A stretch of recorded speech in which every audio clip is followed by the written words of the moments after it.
Hey y'all, welcome back to my channel. Taylor Lauren here. Make sure that you like, comment, and subscribe so you don't miss any of my uploads on my channel. I talk about my life as a beauty queen, wife, and mama. So if that interests you, make sure that you check out some of the other videos.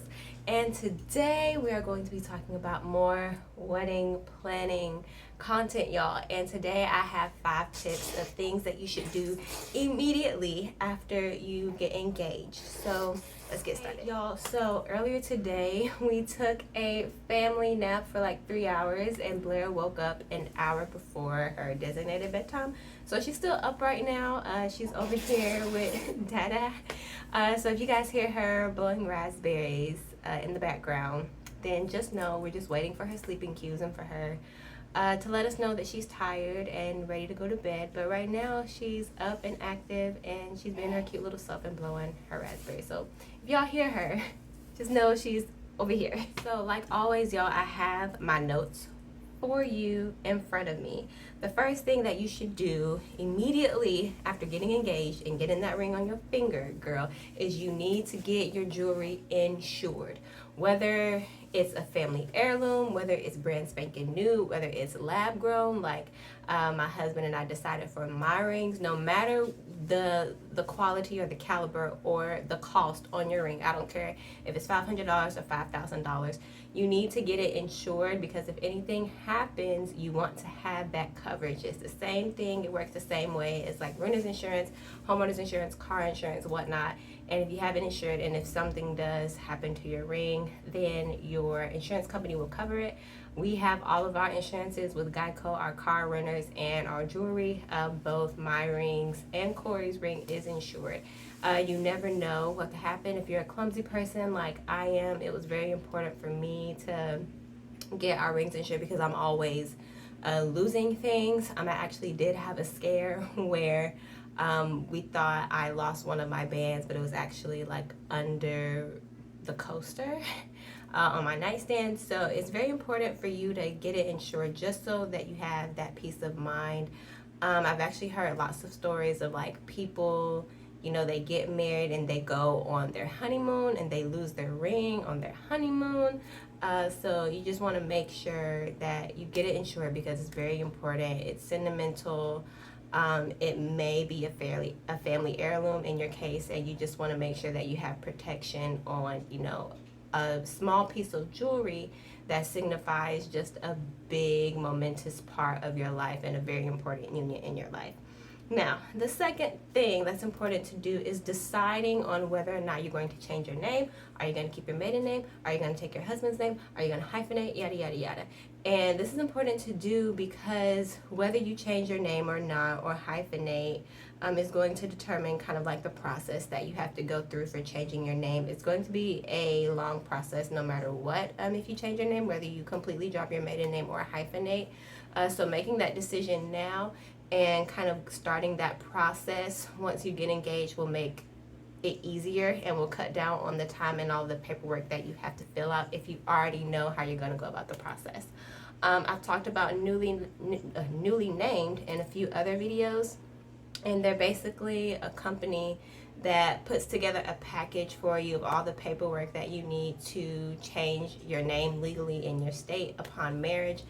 Even upon, you know, divorce, if you're legally adopting, or if you're legally adopted, they just assist with, you know, the name change process for just about any and every occasion. You make an account on their website, and they assist you with all the paperwork that you need. They send it to you pre-filled, so all you have to do is make sure everything is correct, sign the necessary papers on the dotted line, and send it off to the necessary offices.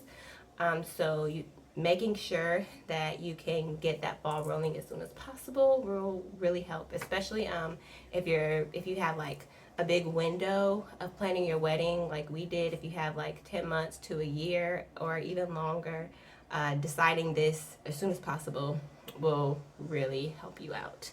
So that's number 2.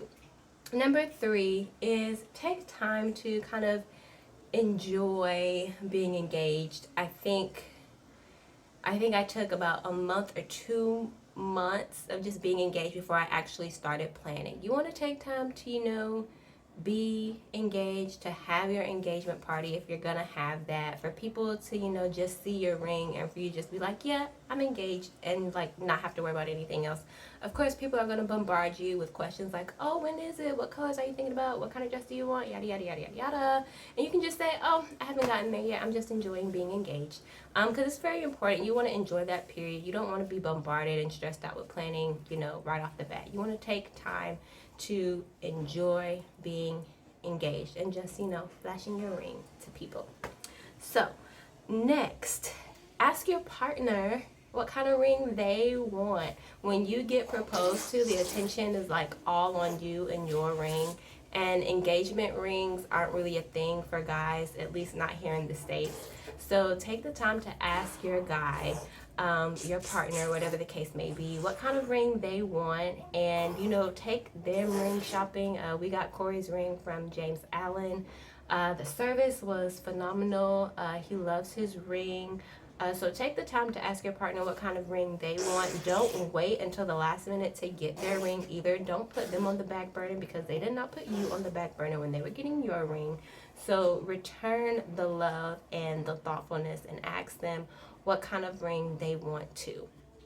And finally, you guys, once you've done all of these things, now you can get to the wedding planning part.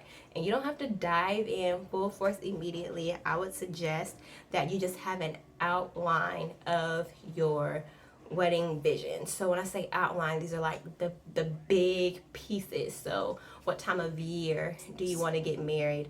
What is, you know, the big number that you're thinking about? How many people are you thinking about? Just putting together the big details, and then you can fill in the small details with that. Because honestly, the amount of people that you have, what time of year you get married, those influence your cost as well. They're influenced by the availability of like whatever wedding venue you get married in. Do you want to get married in a church, or do you want to get married in a banquet hall? Do you want to have a ceremony space and a reception space, or do you want all in one?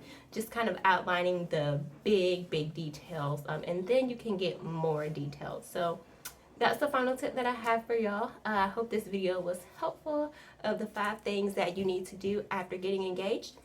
Make sure that y'all like, comment, and subscribe, and I will see y'all in the next video.